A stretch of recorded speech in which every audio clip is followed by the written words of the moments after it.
Hey book friends, it's Diana and I am here with my August, September, and October wrap up.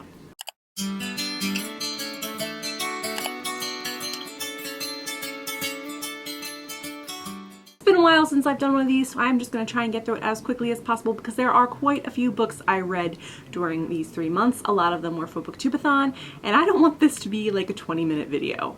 Jumping right into it, the first book I read in August was Monument 14 by Amy Laybourne. Full disclosure, I did not like this book. I almost didn't finish this book because I didn't like it so much, but I do have this compulsion that requires me to finish most books that I read. I think I've only ever DNF'd one book in my life, and it was in college, and it was Zen in the Art of Motorcycle Maintenance, so I don't tend to not finish books.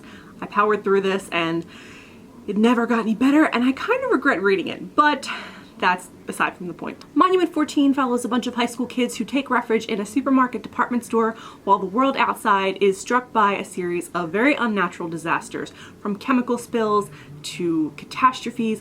All kinds of bad stuff are happening outside, and they all range in age from very, very young to like grade school kids to high school seniors. There are a lot of different characters. You follow some more closely than others, but I didn't really like any of them, and it has a lot of really uncomfortable sexual situations, some of which involving minors and rape, and I was just really not okay with any of these things that were happening. The premise was very cool. It was a typical disaster book, but unfortunately, due to the aforementioned sexual situations that were not at all good, I just can't recommend it. I gave it 1 star, but I really don't recommend this book. I really didn't want to finish it, but I did, and it really never got any better. There was nothing that really tied me to the story. It had a really cool premise, but the characters kind of sucked. The story kind of was like, and some of the things that happened were just not okay. The next book I also read for Booktubeathon, and this was Susan E.'s World After. This is the second book in the Penryn and the End of Days series, and I actually very much like this series. It's dark and it's gritty. World After picks up right where Angelfall left off, with Penryn hanging out with Raph Seward as she searches for her missing sister Paige. I don't want to give too much away because, again, this is the second book in a series, but I definitely like the tone. I love Penryn as a character. She's not exactly likable, but I think that's part of the reason why I like her so much, because she's kind of tough as nails and a little bit selfish, but not really. And I very much like that the series is not really afraid to get dark and dirty and kind of upsetting. I was a big fan. I can't wait to read the last book in the series. I gave it 4 stars. The next book I read for Booktubeathon is the first book in the Saga series by Brian K. Vaughan and Fiona Staples. I really like this series. It follows 2 aliens from warring states as they try and flee their homes to find a place to raise their unborn child away from all of the war. It's like a science fiction spacey version of Romeo and Juliet involving aliens, and it's really cool. I like a lot of the art in it. I think it's really amazing. Here are just a few of the pages. It's very cool. It has a lot of adult themes, so if you were younger, I don't recommend it, but there are definitely some very cool aspects to this. I do have, I think, up to volume 5 in the series, and I do plan on reading all of them. I gave it 4 stars. The last book I read for Booktubeathon was Marilou's Legend, and I buddy read this from Edie from Vintage Bibliophile. I can't tell you how much I loved this book. It was a surprise hit for me. I didn't really know anything about it going into it, but I ended up really enjoying it. It is a dystopian novel set in the future. It follows 2 main characters. We have June, who is a soldier of the Republic, and she is the best frickin' soldier in the Republic, and she's super young. I think she's like 16 or 17. And it also follows Day, who is the Republic's notorious #1 criminal, and the Republic has been trying to capture him for years. After an unfortunate event brings them together in unexpected ways, they find out that the things and people they've been fighting for might not be exactly what they seem. So they sort of have to unravel the mystery of what's going on in their world, while being chased by various entities. It's told in alternate viewpoints, and it's very fast-paced, very action-packed. I really enjoyed it. I gave it 5 stars, and I definitely plan on picking up the rest of the series. The next book I read was The Goddess Test by Amy Carter, and this is a modern-day Hades and Persephone retelling. It's about a girl, Kate, who in a desperate bid to save her mother, makes a deal with this boy, Henry, to be his bride and go through a series of tests. He claims that he is Hades, lord of the underworld, and that he will grant her this favor so long as she helps him sort of reclaim his rightful place within his family. I really enjoy the Hades and Persephone myth. It's one of my favorites, so I'm always looking for retellings of it. I thought this was okay. I didn't love it. I didn't hate it. Everything seemed a little too easy for me, and the romance was boom quick. It was not there, and then it was suddenly very much there, and that progression was a little bit too quick for me. But overall, I thought it was just okay.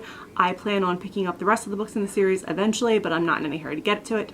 I gave it 3 stars. The next book I read was Amanda Sun's Ink, and this is part of the Paper Gods trilogy. This follows a girl, Katie, who moves across the world to Japan after her mother dies, and when she gets there, she meets a boy in her class, and very strange things happen when they interact. This story has a lot of elements of magical realism rooted in Japanese mythology, and I thought it was very cool. I really, really loved the magical mythology elements to it. The pacing itself was very uneven, so parts of it were super, super slow, other parts were super, super quick, and I just really found it hard to find a groove. And it did take me a little while to warm to the characters, as they could be kind of inconsistent at times. But overall, I very much enjoyed the idea of the plot, and I'm looking forward to seeing more of the world. I gave it 3.5 stars, and I will probably pick up the rest of the books in the series sometime in the near future. The last book I read in August was White Cat by Holly Black. And I have to thank Edie from Vintage Bibliophile because she actually sent me the rest of the books in the series because she had no interest in reading them. So she was super sweet, and I love you and thank you so much for that. That was such a nice thing to do, and I actually really enjoyed this series, so I am super appreciative. White Cat is the first book in the Curse Worker series, and this has by far one of the most interesting premises. So in White Cat, magic exists in the form of curses or charms you can work on other people. There are some families that are curse workers who have this ability, and some families who do not have this ability. It follows the main character Castle, who comes from a notorious family of curse workers, only he doesn't have the gift. After his girlfriend dies by his hand, he starts to realize that nothing is quite adding up in his memory, and he's got to figure out what his super shady family has been up to. It's hugely interesting, very bizarre, a little bit slower to start out, but it definitely picks up by the end, and it took me a while to get into the way Castle narrates the story, but overall I very much liked it. I gave it 4 stars and definitely plan on reading the rest of the books. Getting into my September books, the first book I read was Naomi Novik's Uprooted. It follows Agnieszka as her village is preparing to have a great feast in honor of the dragon coming down and selecting one of their girls to take back to his castle. This happens every 10 years, and the dragon is not really a dragon. He is a renowned, very powerful wizard, and every 10 years, for some reason, he takes a girl from the village to be his personal assistant, wife. We don't really know what he does with these girls, but he just takes them and they live with them, and then they kind of never come back. They come back after the 10 years are up, they say, hey family, what's up, how you doing? And then they just leave, and nobody really understands, but this is what happens. Agnieszka's pretty sure he is going to take her best friend Kasia, because she's beautiful and everyone else seems to think he's going to take her, and she's kind of really upset about it because that's her best friend and she loves her. Surprising everyone though, he decides to take Agnieszka, and the story picks up when they get back to his castle and she figures out what exactly she's there for. It's a very cool story. It's like a modern day Grimm's fairy tale. It was very interesting. It has some hardcore lady friendship goals. Man, it was amazing. I loved Kasia's and Agnieszka's relationship. It was flawless, by far one of my favorite parts of the novel. Overall, it was a very good book. I like to call it a crescendo book because everything sort of just ramps up and up and up and up and up until the big conclusion. There's no real time to breathe during the story. It just definitely just keeps getting more intense and more intense and more intense. I very much liked it. I gave it 4.5 out of 5 stars. The next book I read in September was Shadow and Bone by Leigh Bardugo. This was a reread. I was rereading the Grisha trilogy in anticipation of Six of Crows coming out, so I read this during September. I still loved it as much as I did the first time. It follows Alina Starkov as she discovers that she is not exactly who she thought she was. She comes into a magical ability and suddenly becomes one of the most important people in the world. The Darkling, who is the leader of the Grisha, people with magical abilities, comes to take her away and train her personally. And this story sort of just follows what happens next. I really, really love the world in this series. The world building is amazing. It's one of the best series for world building I think I could recommend in the young adult genre. The characters are also very good. They're layered and complex. Alina kind of annoys me sometimes, but overall I'm here for that girl. I just want her to get everything she wants out of life and be happy. I gave it 4 stars. I continued in the Grisha trilogy with Siege and Storm, the second book in the trilogy. It picks up where Shadow and Bone left off, with Mal and Alina fleeing from the Darkling in a world that has gone to hell, pretty much. Again, the world building is fantastic, and we are introduced to some new characters that I really, really love in this series. And again, this series just really makes you care about everything that's going on, about everybody that's involved in what's going on, and I just really enjoy Leigh Bardugo as a writer. I just think she's great. The romance in the series is particularly vexing to me because sometimes it breaks my heart. I cannot even tell you how much it breaks my heart, but it does. Again, I think this is a great series. I gave this book 4 stars.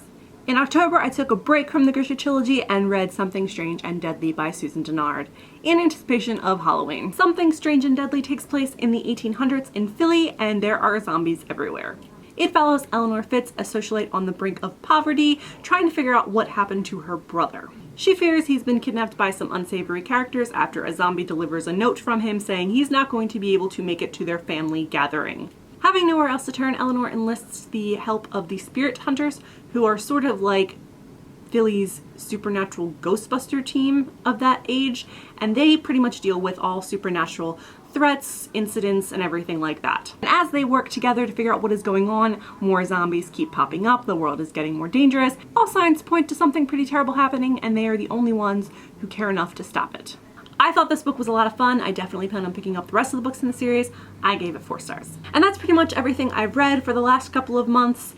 I know there was a lot. There was a lot of things I'd read. Unfortunately, my reading has slowed down a lot since I've been back in grad school, and I haven't gotten around to reading some of the books that I really want to read, like finishing up the Grisha trilogy and reading Six of Crows. Oh man, so many books, so little time. How am I going to do this? As for my TBR, I don't really have one. I am in the process of reading Victoria Aveyard's Red Queen, which a bunch of my friends have read, and they desperately want me to finish so we can all talk about it. And I'm also trying to finish up The Alchemist by Michael Scott, which is something I started reading months ago. It's very fun, and I've read it before, and I don't know why I can't seem to focus on reading, but hopefully I will get through those 2 books this month. Please let me get through these 2 books. And then I plan on reading The Diviners by Libba Bray because it's my friend Alyssa's favorite YA series, and she has been on me to read this book for months, and I've just been like, I don't have the time, but I will make the time because I want to be a part of everything that she loves. And that's all for me. I know this was a longer video. I apologize, and I will see you soon. Bye!